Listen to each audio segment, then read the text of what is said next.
Hi! Welcome back to my channel.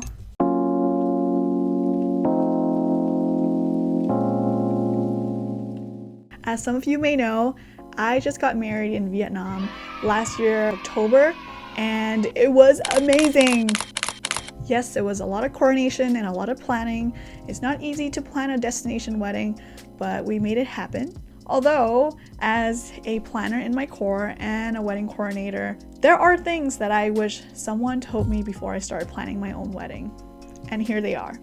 First thing first, pre-wedding photos are actually more important than you think. And I know it sounds very obvious, but it has to be said. It's definitely different for every couple and how you want your wedding to be, but I use my pre-wedding photos for everything. I use them for my invitations, I use them for my slideshows, social media, I use them for my emails, I use them everywhere, anytime I could use. And it is true that your photographer, your hair and makeup are like the three most important vendors of your wedding day. If you're gonna be sending out your invitations with your wedding photos, you're gonna be sending out those emails, reminders, using those photos, they're setting the mood for your entire wedding. So as long as you feel comfortable, confident, and feel taken care of, then it will reflect on how it looks on your photos. One thing I want to mention is because my wedding was a destination wedding, so I tried to not hire too many vendors just to make my life a little bit easier.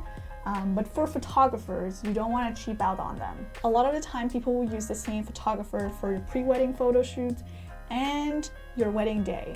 And a lot of the time, they are good doing both. But sometimes, some photographers are only good doing more posy, studio kind of photo shoots, and some photographers are better at candid photos like your wedding day. So make sure you do your research looking for your photographer. You choose what's best for you, not because the photographer has the most reviews or is the most expensive photographer. It has to match with what you want for your wedding. Second tip, book your wedding coordinator and planner early in advance. Especially for someone that planned a destination wedding, I rely so much on them. Because I'm not physically there to see all the things that I want to see, they're my second set of eyes.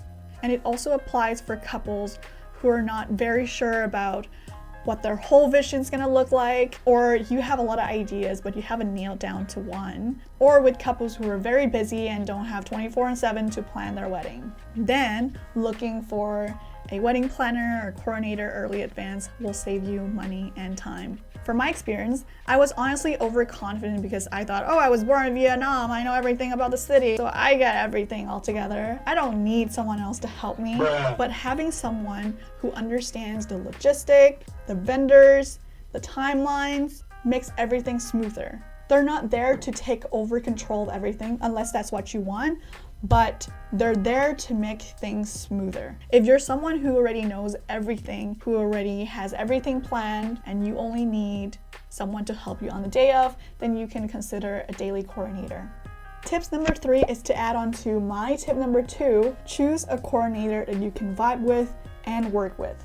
This one is huge. Don't just book the best of the best or the one with the highest reviews. Again, it has to come with the vibes, how well they understand you. Can you and the coordinator communicate well? Do you want to work with this person? Because on your wedding day, they're the one who will be there for you. They're gonna be the one that you constantly talk to. So if you already don't like working with them from the beginning, why would you hire them?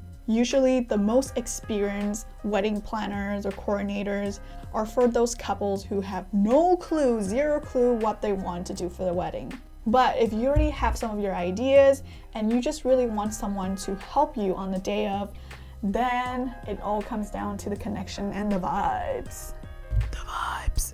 Number 4, this is also very important.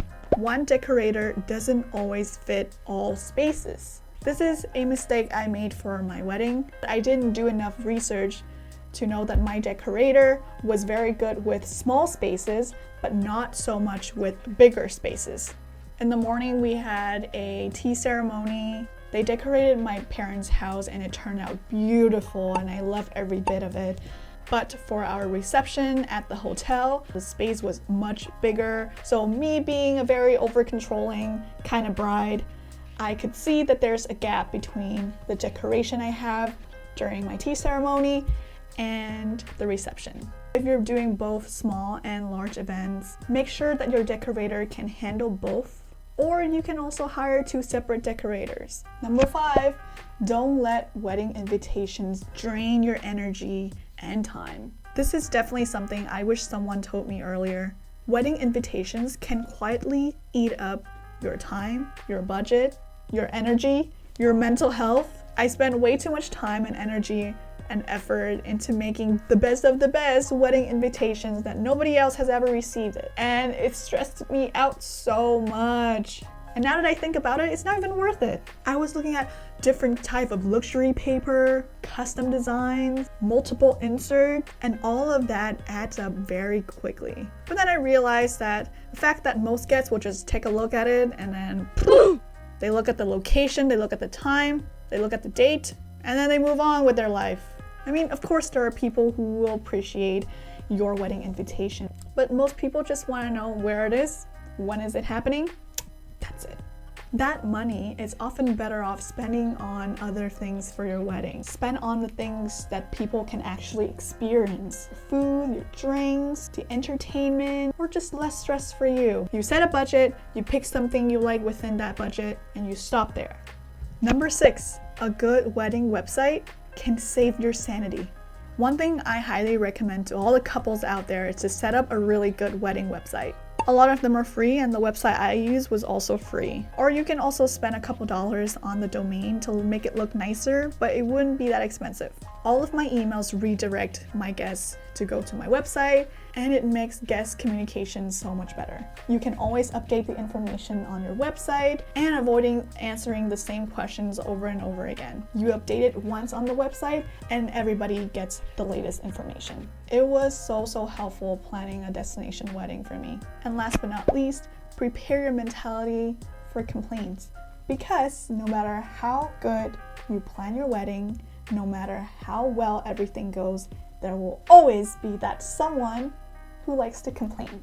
And that is normal. You cannot please every single guest at your wedding. And it's fine if they don't like it, as long as you enjoy it and you're surrounded by the people you love and people that you actually care about. That's all that matters. At the end of the day, it's your wedding. This day is about you and your partner, and no one can take it away from you. Enjoy every bit of it, every moment, every minute, every second. It was the happiest time of my life, and I wish I could experience it all over again. So if you're planning a wedding right now, I hope this video made you feel a little less stressed and a little more grounded. If you like more wedding planning tips, please comment down below, and don't forget to like, share, and subscribe. Bye! See you next time!